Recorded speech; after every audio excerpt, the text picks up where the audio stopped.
We sell a vast array of bare root roses here at YouGarden. We've got climbers, we've got hybrid teas, we've got floribundas. But why would I plant a bare root rose? Well, it's a fantastically economic way of planting a rose.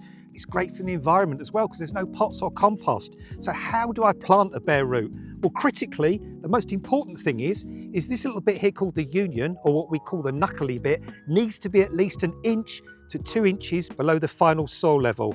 This is where grafting has taken place. It's a process called budding, and it's joining two different roses together. The top part is called the scion, the bottom part is called the rootstock.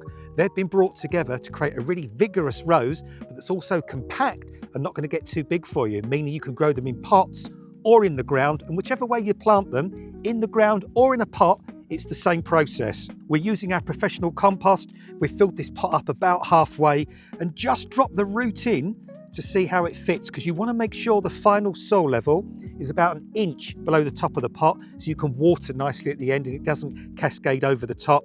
But you want to make sure, as I said, this knuckly bit is below the soil level. So I'm just going to lean it to the side, wear a pair of gloves as well, because obviously roses can be a bit thorny, and then just go round and top that rose up with the professional compost.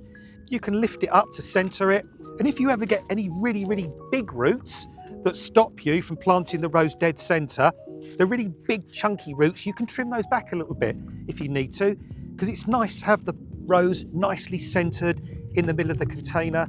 And we're just going to keep adding the compost, filling it up. At some point, you may just want to firm that compost down a little bit. Just make sure, knock all the air and stuff out of it. We're going to do some more scoops, bring it right up, cover that union bit under the compost.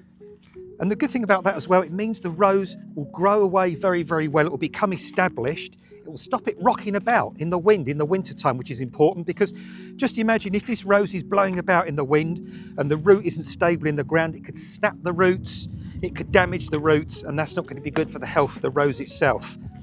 Also, it prevents suckers growing from the rootstock area. So I'm going to just tap this down now, pushing the compost down nicely. I always like to give my pots a little tap either side, and I'm just going to top off with a little bit more compost round the top. Again, tap it so it's nicely even. I've now got that union bit a couple of inches below the soil level. I'll give this a really, really good soak. If the compost drops down a little bit more, I'll just top it up again. All you've got to do now is just wait till the spring, wait for the magic to happen, and enjoy your beautiful rose flowers the following year. If you'd like this gorgeous pot, or any of our pots for example, or this rose, and we've got a huge range of roses, or some of our professional compost, it's all available for you here at YouGarden.